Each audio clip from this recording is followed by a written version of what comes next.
कंधमाल जिला मांडीपंका गाँव में आंब टाकुआ खाई 2 जनक मृत्यु और 6 असुस्थ घटना को निंदा करिछि कम्युनिस्ट पार्टी।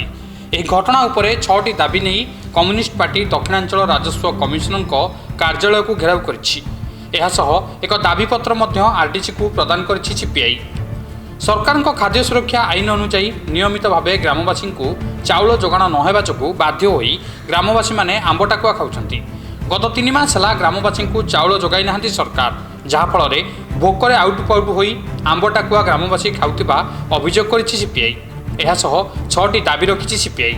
खाद्य सुरक्षा आईन खिलाफकारी विरोध में हत्या मामला रुजु करने सह मृत व्यक्ति परिवार को 20 लाख टंका क्षतिपूरण और परिवार जनक निजुक्ति, समस्त असुस्थ को उत्तम चिकित्सा और 5 लाख टंका आर्थिक सहायता प्रदान, मुंड पिछा 10 केजी राशन जोगाइबा, 200 दिनर काम जोगाइबा सह सही अंचल में डाक्तरखाना, पानीय जल सह रास्ताघाटर सुविधा कराइबा नहीं सरकार निकट में दाबी करिछि सीपीआई।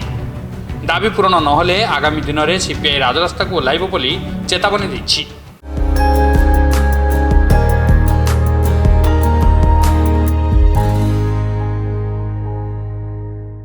आरडीसी ऑफिस आगे आज आम आम पार्टी पक्षर धारणा देपाई मंकीपदारे जो घटना घटिला ए घटना अत्यंत सभ्य समाज पई एक लज्जाकर घटना। राज्य रे आदिवासी मुख्यमंत्री थिला बेले 2 जण आदिवासी आंब टांकुआ कोइली को जाऊ कर खाइबा एवं से खाइबा द्वारा मृत्यु मुखर पड़ा 2 जण निरीह आदिवासी एवं 7-8 जण पीड़ित हवा ये आठू लज्जाकर विषय किछि नाही। एवं आमे जो दिन ये घटना घटिला आमे राज्य सरकार के पाखे दाबी करथिलु जे जो 2 जण मृतक रहिले तांको परिवार को 20 लाख टंका क्षतिपूरण दियो, जो माने क्षतिग्रस्त तांकर उत्तम चिकित्सा सहित 5 लाख टंका लेखे सहायता दियो, अंततपक्षे सेमाने एवं तांको परिवार चलिबे। तृतीय कथा होची जे प्रत्येक जो लोक अछंती सेमाने जेहेतु रेशन पाइलेनी, रेशन तांको सफिशिएंट नुह, तेणु रेशन उपरे अंततपक्षे सरकार गुरुत्व देवा दरकार। प्रति मुंड पिछा 10 केजी चाउल किंबा गहम प्रति मासरे जोगई देवाक हबो।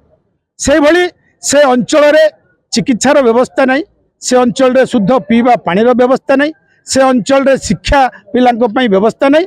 तेणु ए समस्त व्यवस्था सरकार करबा पई आमे दाबी करथिलु एवं आज आमे देखुछु सरकार जो भली बयान दउचंती केवल लोकन को उपहास कला भलिया एवं जो घटना घटिला घटनार उचित न्याय पाई उचित सत्यासत्य उद्धार करने जो तदंत हवा कथा ता बदल एक प्रशासनिक तदंत कले जो प्रशासनिक तदंत समस्त कथा को उन्मोचन करिपरिबो नाही।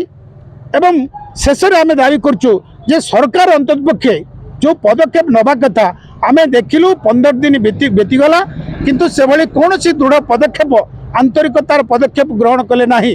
तेणु आम आज आरडीसी ऑफिस आगे धारणा देचु एवं आरडीसी को आम 6 दफा दाबीपत्र रखीचु दबू आलोचना करूँ। जदि ए क्षेत्र में किसी दृढ़ पदक्षेप आशानुरूपक आवश्यक पदक्षेप ग्रहण न करती आगामी दिन में आम निश्चित भाव में लोकों को लेकर रास्ता ऊपर को आसबू लड़ाई करूँ आंदोलन करूँ। ब्रह्मपुर गोपालकृष्ण रेड्डी रिपोर्ट सकाळ न्यूज।